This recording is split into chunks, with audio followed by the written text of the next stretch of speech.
하나님 말씀은 욥기 21장 1절로 16절 말씀입니다. 욥기 21장 1절로 16절을 함께 읽겠습니다.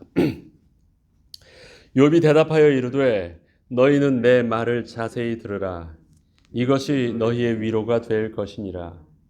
나를 용납하여 말하게 하라. 내가 말한 후에 너희가 조롱할지니라.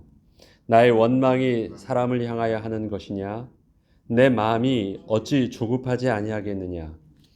너희가 나를 보면 놀라리라. 손으로 입을 가리리라. 내가 기억하기만 하여도 불안하고 두려움이 내 몸을 잡는구나. 어찌하여 악인이 생존하고 장수하며 세력이 강하냐? 그들의 후손이 앞에서 그들과 함께 굳게 서고 자손이 그들의 목전에서 그러하구나. 그들의 집이 평안하여 두려움이 없고 하나님의 매가 그들 위에 임하지 아니하며 그들의 수소는 새끼를 베고 그들의 암소는 낙태하는 일이 없이 새끼를 낳는구나. 그들은 아이들을 양떼같이 내보내고 그들의 자녀들은 춤추는구나. 그들은 소고와 수금으로 노래하고 피리 불어 즐기며 그들의 날을 행복하게 지내다가 잠깐 사이에 수월에 내려가느니라. 그러할지라도 그들은 하나님께 말하기를 우리를 떠나소서 우리가 주의 도리 알기를 바라지 아니하나이다. 전능자가 누구이기에 우리가 섬기며 우리가 그에게 기도한들 무슨 소용이 있으랴 하는구나. 그러나 그들의 행복이 그들의 손 안에 있지 아니하니 악인의 계획은 나에게 멀구나. 아멘. 욥의 또 한 번의 대답입니다. 욥은 오늘 본문을 보면 지금 친구들은 악한 일에 대해서 악인은 반드시 멸망할 것을 말하고 있는데 욥은 자기가 보니까 악인이 그렇게 멸망하지 않더라는 것입니다. 보니까 오히려 더 잘 되고 오히려 그 자손들도 복을 얻고 하는 것을 내 눈으로 너도 보고 있지 않느냐 그 말을 합니다. 그리고 악인은 잠깐 수월에 그가 어려움을 당해도 회개하는 법이 없더라. 악인은 그 수월에 있다 할지라도 하나님을 내가 다시 하나님께 은혜를 구한다라는 그 일들은 전혀 하지 않더라 라는 내용들로 친구들이 했던 말과는 반대의 이야기들을 오늘 말을 합니다. 근데 오늘 본문을 통해서 우리가 봐야 될 부분들이 있습니다. 만약에 기계가 고장이 나면요, 그 기계를 고치기 위해서는 딱 그 프로세스가 있습니다. 기계가 어떻게 만들어졌는지 그 매뉴얼을 먼저 가져옵니다.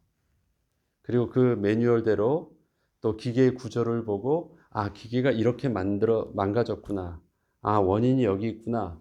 정확하게 기계의 설계 도면을 보면 알 수가 있습니다. 그럼 이거 고치면 됩니다. 이 기계가 고장냈을 때는 기계한테 너 왜 그랬니? 무슨 문제니? 물어볼 것이 없습니다. 딱 보고 진단하고 그냥 그 진단대로 그냥 접근해서 고치는 사람이 그냥 접근해서 그냥 해버리면 됩니다. 기계에게 뭔가 묻거나 뭔가 기계에게 어떤 것을 요구하는 것이 전혀 없습니다. 그냥 고치면 됩니다. 기계적인 접근은 그렇습니다. 근데 사람의 문제는 그러할 수가 없습니다. 사람은 물건이나 기계와 같은 것이 아니라 사람에게서는 하나님이 주신 영혼이 있고 하나님이 주신 생명이 있고 하나님이 특별히 하나님의 백성에게 사람에게 주신 하나님의 성품이 있습니다. 그래서 사람을 접근할 때는 문제가 생기면 기계적 접근을 할 수가 없습니다. 인격적인 접근을 해야 됩니다. 상대방과의 대화를 해야 되고 그 다음에 상대방의 말을 들어봐야 되고 또 내가 이것이 옳다고 하더라도 상대방이 받아들일 수 있는지도 또 그것도 고려해야 되고 여러 가지 많은 것을 고려해서 상대방의 인격을 온전히 인격을 배려해서 그가 받아들이는 만큼, 그가 마음 문을 연 만큼 접근할 수밖에 없습니다. 상대를 존중해 주지 않으면, 상대의 존재를 인정해 주지 않으면 아무리 옳은 거라 할지라도 그렇게 대화조차 할 수 없는 것이 사람입니다. 그것은 기계랑은 다릅니다. 지금 친구들의 모습을 보면 그 접근이 굉장히 기계적인 접근입니다. 내가 볼 때 이러한 문제는 잘못되었고 이것이 답이니까 너 그렇게 해야 돼 라는 굉장히 기계적인 접근을 합니다. 그래서 하나도 접근되지 않습니다. 이 일에 대해서 답답한 욥이 오늘 그 답답한 부분들을 가지고 친구들한테 이해시켜 주려고 말을 합니다. 자기를 변명하는 것이 아니라 내가 억울하다 뭐 말하려는 것이 아니라 이제 친구에게 자기의 입장이 어떤 입장인지를 좀 이해시키려고 오늘 이 말을 합니다. 그래서 친구와 뭔가 의견 대립을 두고 네가 옳고 내가 옳고가 아니라 친구의 입장을 보니까 나를 좀 이해하지 못하고 했는데 내가 지금 어떤 상태인지 이렇다라는 것을 이해시켜 주려고 합니다. 그 말을 통해서 우리가 내가 욥과 같은 입장에 처했다면 나는 어떻게 해야 되지? 나는 그 욥을 바라보고 있는 친구의 입장이라면 어떻게 해야 되지? 라는 것을 욥의 그 겉에 보여진 모습이 아니라 욥의 이제 속에 있는 어려움들을 실질적으로 꺼내는 것을 통해서 우리는 한번 볼 필요가 있는 것 같습니다. 욥은 답답한 나머지 친구들에게 자기의 지금 상황을 말합니다. 너희는 내 말을 자세히 들으라. 이것이 너희의 위로가 될 것이다. 너희는 또 뭐라고 말합니까? 나를 용납하여 말하게 하라. 내가 말한 후에 너희가 조롱할지니라. 나의 원망이 사람을 향하여 하는 것이냐? 내 마음이 어찌 조급하지 않겠느냐. 이 세 가지 표현을 썼지만 다 똑같은 말입니다. 무조건 보고 판단하려고 하지 말고 선입관을 가지고 너는 그럴 것이야 라고 말하지 말고 한번 귀담아 내가 무슨 말을 하는지 한번 이해하려고 해보라는 거예요. 그게 좀 자세히 들어달라는 말이잖아요. 나를 용납하여 말하게 하라. 나에게도 말할 수 있게 하고 너의 마음을 열어서 좀 들으려고 해라. 똑같은 말을 합니다. 그리고 내가 말한 후에 그것을 곰곰이 생각해 보고 나서 그 다음에 네가 조롱을 하든 정죄를 하든 그 다음에 해라. 너희가 좀 나에 대해서 너무 섣불리 판단을 했다는 것이 내가 좀 힘들다라는 것입니다. 나의 원망은 사람을 향하여 있지 않다. 내가 너희한테 지금 뭐라고 말하는 것 아니야. 너희가 한 말에 대해서 너희가 지금 나보다 못하다는 것을 내가 말하려고 하는 것도 아무것도 아니야. 너희들 그렇게 자존심 상해 기분 나쁘게 나에 대해서 뭐 하는 것처럼 말한다고 얘기하지 마. 난 그런 거 아니니까 오해하지 말고 좀 잘 들어줬으면 좋겠어. 굉장히 답답한 모습입니다. 그러면서 자기의 상태를 세 가지를 말하고 있습니다. 첫 번째는 6절입니다. 내가 기억하기만 하여도 불안하고 두려움이 내 몸을 잡는다. 지금 뭡니까? 지금 욥은 육신적으로 너무 고통스럽습니다. 지금 너무 당황스러운 일들이 육신적으로 너무 고통스러운 일들이 당했습니다. 내가 기록하기만 해도 불안하고 두려움이 내 몸을 잡을 정도로요. 실질적인 육신적인 고통과 상황이 자기에게 닥친 거예요. 자, 보죠. 너무 갑작스럽게 발생한 일이에요. 조짐이 없었어요. 그럴 만큼의 자기가 준비된 것도 없었어요. 그 다음에 너무 여러 군데서 동시에 발생한 일들이에요. 그리고 내가 그것을 감당할 수 없을 정도로요. 너무 강력하게 다가온 일들이에요. 이것은요. 잘잘못을 따지기 전에 일단 욥에게 있어서는 뭔가를 제대로 생각할 겨를이 없어요. 그냥 너무 아픈 거예요. 아프면 제일 먼저 하는 게 뭐예요? 확 움츠리는 거고 피하려고 도망가는 거고 뭐 문제 해결을 위해서 접근하려는 것은요. 그것도 제정신을 차렸을 때 하는 일들이에요. 일단 다가오면 어떻게 해요? 본능적으로 피해야 되고 막아야 되고 어떻게 살려고 막 긴장하고 있는 정신을 못 차린 상태가 욥이에요. 욥이 친구들에게 하는 자기 첫 번째 자기의 상태를 그렇게 말합니다. 나 지금 너무 힘들어. 나 지금 너무 아파. 나 지금 너무 두려워. 너희는 지금 여유 있게 뭔가를 생각할 겨를이 있어서 생각한 후 그 올바르다는 것을 내게 말하지만 너의 그 올바른 것을 내가 정상적으로 잘 들을 수 있는 입장이 아니라는 거예요. 나 힘들어. 이거 육신적인 고통입니다. 그걸 너희들이 먼저 이해하고 내 입장을 생각하고 한번 나를 좀 봐야겠어. 아무리 좋은 말이라도 아무리 좋은 음식이라도 내가 먹을 수 없으면 소용없는 거잖아. 나 힘들어. 나는 생각만 해도 지금 두려워. 나는 그 기억만 해도 너무너무 막 소스라치게 놀라. 불안해. 두려워. 너희는 왜 나의 이런 어떤 지금 당했던 상황들을 이해 못하니? 이것을 안다면 너희들이 지금 나한테 뭔가를 하려고 하지 말고 그냥 하나만 해주면 안 되겠니? 그냥 나 손 좀 잡아줘. 나 넘어질 것 같아. 나를 안아줘. 나 아무것도 못해서 쓰러질 것 같아. 두려워 죽겠어. 제일 첫 번째 욥에게 있는 육신의 고통들을 말합니다. 그 다음에 당황스러운 그 육신의 고통뿐만 아니라 두 번째는 이것입니다. 7절입니다. 어찌하여 악인이 생존하고 장수하고 세력이 강하냐? 어찌하여라는 표현은 무엇입니까? 나 이해할 수 없다라는 것입니다. 이것은 그에게 있는 정신적인 고통입니다. 지적인 혼란이 온 것이에요. 자기가 가지고 있는 합리적인 생각과 도덕적인 생각과 자기의 그 자존감으로 있었던 자기의 지적인 오름에 대한 일들이요. 다 무너져 버린 상황이에요. 어찌하여 왜 악인에게는 그런 일들이 일어나지 않고 왜 나에게는 이것은 자기의 모든 논리가 다 무너지는 거예요. 그 가운데 오는 것은 굉장히 정신적인 고통이 온 거예요. 상황이 너무 이해할 수 없다라는 지적인 혼란이 온 것입니다. 그러니까 어떻게 해요? 판단할 수 있는 기준이 다 무너진 거예요. 어려우면 그렇지. 이러한 문제 속에서는 내가 알고 있었던 옳음과 내가 알고 있었던 올바른 지식들을 가지고 나서 그렇지. 이걸 보니까 내가 좀 잘못했네 하면 잘못한 대로 회개하든 잘못한 대로 해결을 하든 할 수 있잖아요. 그런데 너무 모순된 행동이 일어난 거예요.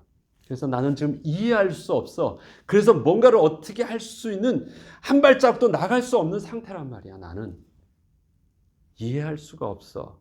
너희들도 알잖아. 너희들이 그렇게 말했지. 악인은 반드시 망한다고. 소바라, 엘리바스야. 네가 그렇게 말했지. 그런데 한번 돌아봐봐. 악인들이 그렇게 망하든 너희들이 말한 것처럼 악인들이 그렇게 망하고 그의 자손들도 이렇게 막 다 죽어가고 잘못하면 막 그 큰 일들이 하나님의 진노가 임하는 것을 너희가 봤어. 그러한 일도 있었지만 그러한 일들은 반드시 그렇게 될 것이라고 말하지만 안 그렇잖아. 그런데 나는 그러한 일들을 평생을 두고 안 하려고 그렇게 피했음에도 불구하고 나에게 이러한 일들을 가지고 나는 어느 기준을 맞춰가지고 하나님 앞에서 어필해야 되지? 나는 어느 기준을 맞추고 나서 그러면 내가 잘해야 되지? 나 너무 지금 혼란스러워. 조금 생각할 겨를을 달라는 것이에요. 숨 쉴 겨를 좀 달라는 거예요. 그 다음에 말합니다. 이젠 그런 악인의 흥함에 대해서 쭉 8, 9, 10, 11절은 쭉 나옵니다. 그러다가 악인이 망하지. 악인이 망하는데 14절에 이렇게 합니다. 그들의 13절부터 보면 그들의 날을 행복하게 지내다가 잠깐 사이에 그들이 수월에 내려가는 거예요. 그래, 너희들의 말씀처럼 저희들의 평소에 잘 살아다가 순간적으로 그들도 망하는 수도 있어. 그들도 내가 망했던 것처럼 그렇게 순간적으로 망하기도 되는데 그때 그러할지라도 그들은 하나님께 말하기를 우리를 떠나서서 우리가 주의 도리 알기를 바라지 아니하나이다. 그러할지라도 그들의 악함은 하나님에 대해서 거부해. 그들의 완악함과 그들의 마음의 강팍함은 하나님을 향하여서 돌리는 법이 없어. 전능자가 누구기에 우리가 섬기며 우리가 그에게 기도한들 무슨 소용이 있으리라 하는구나. 저들은 그래, 마음의 완악함을 통해서 그들이 고통을 당한다 할지라도 하나님께 은혜를 구하는 법은 아예 없지. 그런데 나는 그렇지 않거든. 나는 망했을 때 이렇게 하나님을 향해서 완악한 마음을 가진 적이 없어. 힘들지만 하나님 죽겠어야 하지만 나는 하나님의 도우심을 구하고 하나님이 지금 이 일을 하셨다라는 하나님 앞에서 두려움이 나는 내게 있어. 나는 분명히 저들과 다르거든. 그런데 왜 너희는 나에게 저들과 같다고 얘기를 해? 나 그런 거 아니야. 저들의 악인처럼 악한 일하고도 흥한 경우도 아니고 저들의 악인처럼 망했을 때도 강팍한 마음을 가지고 그렇게 하나님 앞에 거부하는 일도 아니야. 나는 지금 힘들지만 당황스럽지만 그래서 뭘 어떻게 해야 될지 몰라서 막 정신이 없는 육신적인 당황스러움도 있고 정신의 고통도 있지만 하나는 분명히 이해해줘. 16절입니다. 그러나 그들의 행복이 그들의 손안에 있지 아니하니 악인의 계획은 나에게서 멀구나. 나는 하나 분명히 알고 있는 것 있거든. 저들에게 있어서 행복은 저들의 손안에 있지 않았던 것이야. 하나님이 저들의 행복한 것처럼 보이지만 하나님의 진노가 그들에게 있어서 하나님은 오래 참으심으로 이유 있도록 하나님이 시간표를 늦게 주셨을 뿐이야. 그리고 저들의 방법처럼 악해도 잘 될 수 있구나. 저들의 방법처럼 하나님이 없어도 자기가 뭔가를 다시 해볼 수 있겠구나 하는 그런 방법은 나 선택하지 않아. 내가 지금 힘들고 당황스러워 보여도 하나님 손안에 선이 있고 하나님을 택한 것인지 옳은 줄 나는 알고 있어. 나는 알고 있는데 지금 상황은 어떻게 해요? 나 지금 아파. 나 지금 뭐 어떻게 해야 될지 고통스러워. 그러니까 조금만 이해해주고 기다려주고 그냥 곁에 있어서 하나님이 우리에게 어떻게 들려주시는지 함께 들을 수 있도록 도와주면 함께 하면 안 되겠니? 이야기하는 것입니다. 지금 이 내용 안에는 친구들과 싸우려고 하거나 친구들에게 뭔가를 하고 닌 틀고 나 옳고 다 얘기를 하는 게 아니에요. 우리가 하나님 앞에서 힘들잖아. 너도 내 입장이 되면 이런 말 했을 거야. 힘들 거야. 그렇게 해주면 안 되겠니? 네. 그러면 우리 이 말을 통해서 우리 보죠. 내가 욥처럼 그런 일을 발생했다면 그러면 어떻게 할까요? 우리가 하나님 앞에서 첫 번째 하나 인정해야 될 것 있습니다. 특히 신앙생활을 열심히 했다라고 생각하고 또 목회자나 장로나 오랫동안 다른 사람 앞에서 본이 되어야 된다는 그 위치에 그들 리더십이 있는 사람들에게 있어서의 오류가 있습니다. 그건 뭐냐면 어떠한 여러 가지 어려움이 있을 때 그 부분들은 괜찮다고 말해야 되는 것이 믿음을 지키는 거라고 생각하는 거예요. 그래서 아닌 척 그리고 나의 믿음으로 이길 수 있는 것처럼 하면서 현실을 부정하려고 하거나 현실을 스스로가 감춥니다. 이거 아니야 문제없어 하면서 고통 그것을 다른 사람 앞에 드러내려고 하지 않습니다.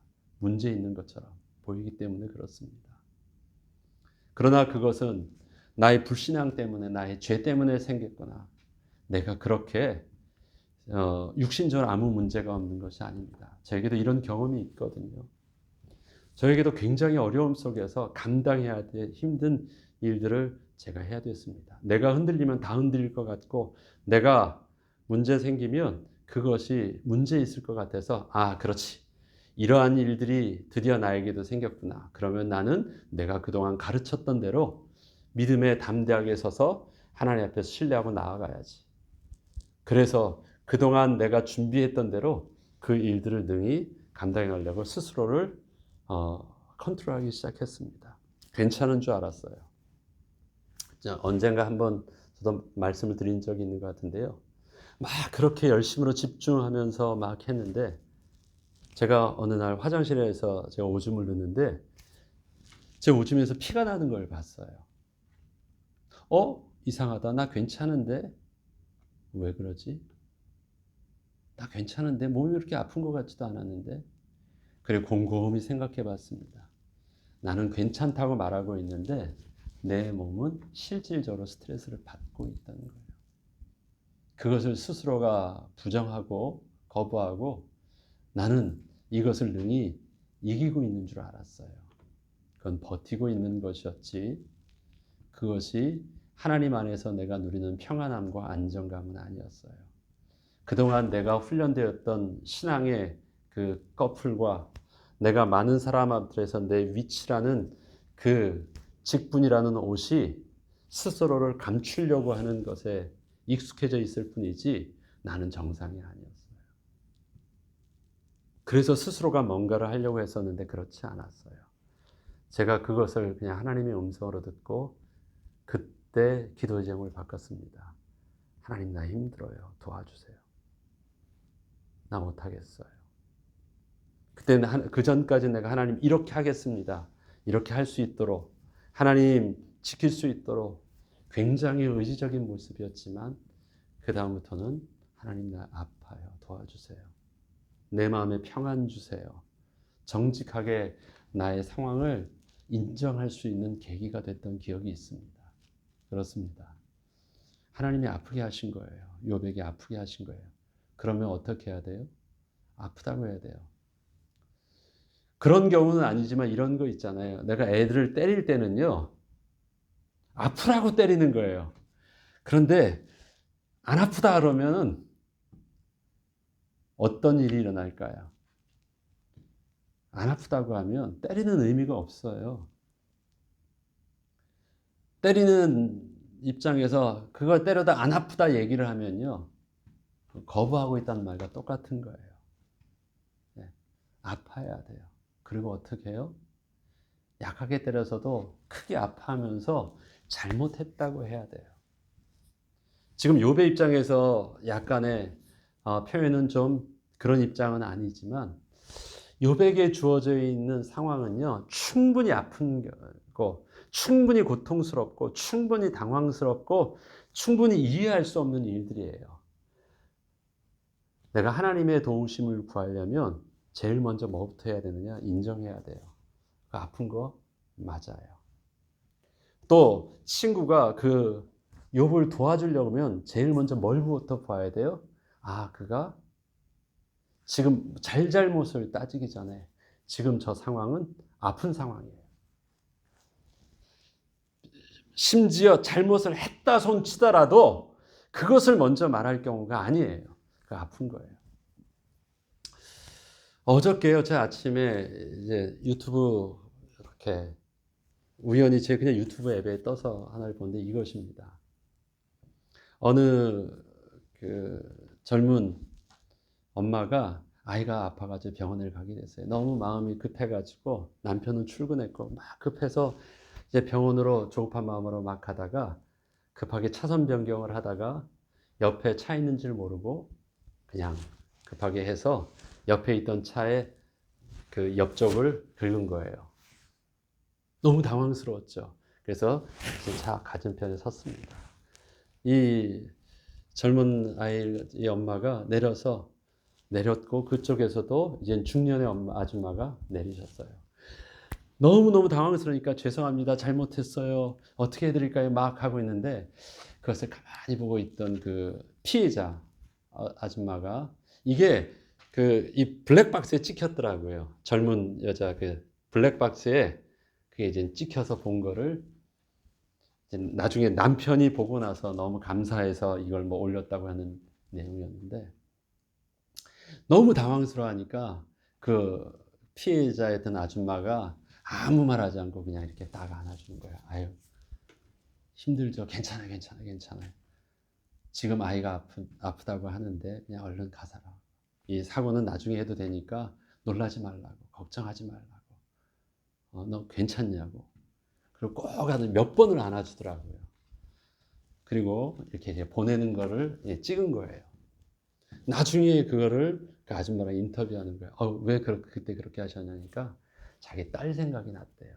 알고 보니까 그 딸하고 나이가 똑같더라고요. 내 딸이라도 어떻게 했을까?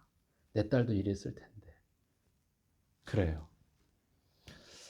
나중에 뭐 하면 이제 피해 입은 거는 그렇게 해가지고 뭐 보험 처리하든 뭘 하든 그건 나중에 일이에요. 지금 상황 속에서 그에게 해주는 그 제일 큰 어떤 방법은 위로해주고 그 입장에 쳐주는 건데, 이제 그 사람에 대해서 이제 모든 사람이 그 댓글을 달았어요. 좀 읽어봤어요. 동일한 공감되는 마음들이잖아요. 그래, 이게 우리 시대의 엄마지. 나이가 든다고 다 어른이 아니라, 그래, 나이가 드는 것이 아니라 나도 이런 엄마가 돼야지, 나도 이런 어른이 돼야지, 이렇게 해야지. 그것이에요. 지금 욥에게 있어서 그것입니다. 나 아파. 욥 입장 속에서도 다른 것을 하나님 앞에서 문제를 해결하기 위해서 잘잘못을 막 하기 전에 제일 먼저 고백할 말도 하나님 나 힘들어요 도와주세요에 대한 자기의 정직함을 고백하는 것이고, 친구 입장에 본다 할지라도 그것은 다른 것보다 먼저 도와줄 수 있는 것이 제일 먼저 해야 될 것입니다. 그 다음에 뭐예요? 하나님 나 이해할 수 없는 일들이 있잖아요. 그런데 이 일들을 하나님이 하신 거라면 이해할 수 있는 일들 어떻게 하라는 거예요? 그거는요, 이해하지 말라는 거예요. 생각하지 말라는 거예요. 내가 모르는 것은 잘못된 일들이 아니고 부정할 일들이 아니라 그건 내가 모르는 일들에 더 크신 하나님의 계획하심이 있는 거예요. 그럼 그때는 뭘 할 줄 알아야 돼요? 하나님께 질문을 구하고 기다리는 거예요. 그래서 욥이 태운 것은 욥에게 말합니다. 너희는 입은 막고 좀 내 말을 좀 들어줘. 입은 막고 내 말을 들어줘. 이것은 똑같은 말입니다. 어떻게 해요? 나의 입은 막고 하나님이 나에게 하시는 것을 들으라는 말씀이에요. 우리 이해할 수 없는 일들 많잖아요. 잘못된 일들 아니에요. 하나님이 내 수준을 뛰어넘는 the best way를, the better way를 하나님이 우리에게 제시하고 계신 거예요. 그때는 우리의 입을 막고 귀를 열어달라고 하나님께 기도해야 됩니다. 그러면 친구 입장 속에서도 입을 막고요, 친구 옆에서 같이 도와주는 것. 지금 욥이 그 마음의 고통 속에서 원하는 바래요. 그 다음에 세 번째는 뭐예요? 오늘 본문처럼 그리 아니하실지라도 나는 하나님을 선택하겠습니다. 내 마음이 확정되겠습니다. 이것은 뭡니까? 믿음의 고백이고, 그 다음에 영적인 사단을 향한 믿음의 선포고, 나의 하나님 앞에서의 선택입니다. 나 하나님 선택합니다. 하나님이 옳습니다. 기다리겠습니다. 저와 여러분의 모습이 이러했으면 좋겠습니다. 욥이 뭘 힘드는 줄 알았다면 우리가 이런 상황 속에서 저와 여러분의 욥과 같은 위치에 딸지라도 이렇게 힘들 것입니다. 그런데 그때 당황하지 말고, 그때 뭔가 학습된 행동을 하려고 하지 말고 하나님 앞에서 우리의 자연인된 모습을 가지고 우리의 육신의 연약함을 고백하고 나의 수준의 모든 생각들을 내려놓고, 그래도 하나님이 옳습니다. 하나님 한 분만을 선택합니다. 나는 믿음을 선택하오니 이 믿음을 지킬 수 있도록 성령 하나님 함께 해주시고 나를 인도하여 주셔서 내가 알 수 없었던 크고 비밀한 일들을 하나님 나를 통해서 이루어 주시옵소서. 이 고백 이후에 하는 것이 나의 가는 길을 오직 그가 아시나니 하면서 이제 뒷장에 나오는 고백입니다. 그가 나를 정금같이 단련한 후에. 나의 가는 길을 주님이 아십니다. 이 고백을 하는 것입니다. 오늘의 말씀이 저와 여러분에게 환난 속에 있는 우리의 모습과 환난 속에 있는 우리의 사랑하는 이들에게 하나님의 은혜가 임하는 축복들을 우리가 누리게 할 수 있도록, 또 우리가 누릴 수 있는 영적인 비밀이 되길 주 이름으로 축원합니다. 주기도문으로 마치겠습니다.